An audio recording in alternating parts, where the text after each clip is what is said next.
இன்றைக்கி வந்து 2025 நடந்த குரூப் 4ஓட ஆன்சர் கீ பார்க்கலாமா? பிழையான தொடரை கண்டறிக. இதில் வந்து காலையில் பூத்த மல்லிகை மனம் வீசியது, இதுதான் வந்து பிழையான தொடர். மற்ற எல்லாமே கரெக்டு தான். அடுத்து வினைமுற்றுகளின் வகைகளோடு பொருந்துக அப்படின்னா இது வந்து பி ஆன்சர் தான் வரும். அடுத்து செற்றம் என்ற சொல்லின் எதிர்ச்சொல்லை கண்டறிக. செற்றம் அப்படின்னால அது கேண்மை, எதிர்ச்சொல்லம் படிச்சிருப்போம், நமக்கு நல்லாவே தெரியும். அடுத்தது வந்து பாடும் பாடல் என்ற சொற்கள் எந்த பெயரச்ச வகை என்று கண்டறிக. இது வந்து எதிர்கால பெயரச்சம். பாடும் அப்படின்னு பாட போகிறதா சொல்கிறது. நட என்னும் வேர்ச்சொல்லின் வழி உயர்திணை வினையாளனின் பெயரை கண்டறிக. நடந்தவன், நட அப்படின்னா நடந்தவன் தான் வினையாளனின் பெயர், அதாவது இன்னும் வரும், அவன் அந்த மாதிரி வரும். ஸோ நடந்தவன். வை என்னும் வேர்ச்சொல்லின் ஏவல் வினைமுற்றினை கண்டறிக.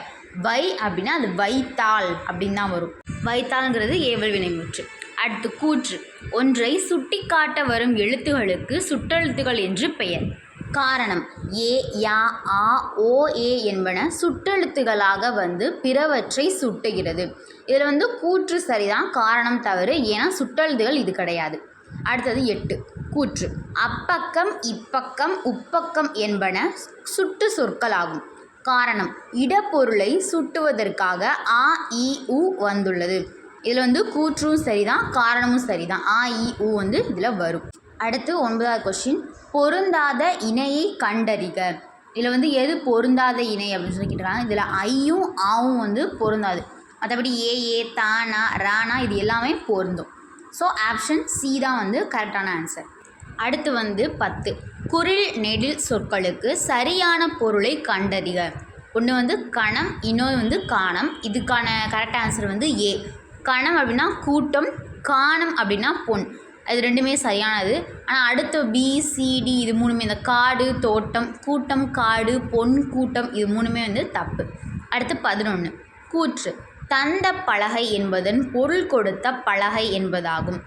காரணம். 2 சொற்களுக்கு இடையில் இப் என்ற ஒற்றெழுத்து மிகுந்து வந்ததால் கொடுத்த பலகை என்னும் பொருளை குறிக்கிறது. இது வந்து கூற்று தவறு, காரணமும் வந்து தவறு. இதுதான் அது ஆப்ஷன் டி. அடுத்து பின்வருவனவற்றுள் சந்தி பிழையற்ற சொற்றொடரை தேர்க. இதில் வந்து கீ ஆன்சரில் வந்து அவங்க என்ன கொடுத்துருக்காங்கன்னா அங்கு கேட்டான் அப்படின்னு சொல்லியிருக்காங்க. பட் கரெக்ட் ஆன்சர் அங்கு கேட்டேன் அப்படிங்கிறது தான் நினைக்கிறேன். ஸோ உங்களுக்கு தெரிஞ்சால் கண்டிப்பாக கமெண்ட் பண்ணுங்கள். ஆனால் ஆன்சர் கீ அவங்க கொடுத்துருக்கிறதுல வந்து ஆப்ஷன் ஏ தான் கொடுத்துருக்காங்க. அடுத்து வந்து 13 காப்பு, செங்கீரை, தாள், சப்பானி, முத்தம், வருகை, அம்புலி இவற்றை அகர வரிசைப்படி சொற்களை சீர் செய்க. இது நமக்கு வந்து தெரியும், இது ஆப்ஷன் வந்து சி தான். ஃபஸ்ட்டு ஆ, அப்புறம் ஆ, ஸோ காப்பு வரும், சா, சே, அதனால் சப்பானி, செங்கீரை, அப்புறம் தாள், அப்புறம் முத்தம், லாஸ்ட்டு தான் வந்து வருகை. ஸோ இதுவும் தெரியும். அடுத்து பிழை திருத்துக. 14 கூற்று. ஒரு அணில் மரத்தில் ஏறியது. காரணம். உயிர் எழுத்துகளில் தொடங்கும் சொற்களுக்கு முன்னால் ஓர் பயன்படுத்த வேண்டும். இதில் வந்து கூற்று வந்து தவறு, காரணம் வந்து சரி. ஸோ ஆப்ஷன் பி தான். உயிரெழுத்துகளில் தொடங்கும் சொற்களுக்கு முன்னால் ஓர் பயன்படுத்தப்படும், காரணம் சரி, ஆனால் கூற்று வந்து அது தப்பு, அதுக்கு இதுக்கு சம்மந்தம் கிடையாது. அடுத்தது ஊர் பெயர்களோடு மருவு சொற்களை பொருத்துக. இதுக்கு வந்து ஆன்சர் வந்து ஆப்ஷன் பி. ஸோ ஃபஸ்ட்டு அப்போ தேவகோட்டையை வந்து தேவோட்டை அப்படின்னு சொல்லுவோம். அடுத்தது வந்து கோவன்புத்தூரை கோவைன்னு சொல்லுவோம். ஆனால் வந்து பூந்தமல்லி வந்து பூனமல்லின்னு சொல்லுவோம். சோழ நாடு அது சோநாடு. இது வந்து தெரிஞ்ச விஷயந்தான். ஓகேவா? ஸோ ஆப்ஷன் வந்து பி தான். ஓகே, இன்றைக்கி வந்து ஒரு 15 கொஷின் பார்த்துட்டோம். அடுத்த வீடியோவில் ஒரு 15 கொஷின் பார்க்கலாம். பாய்.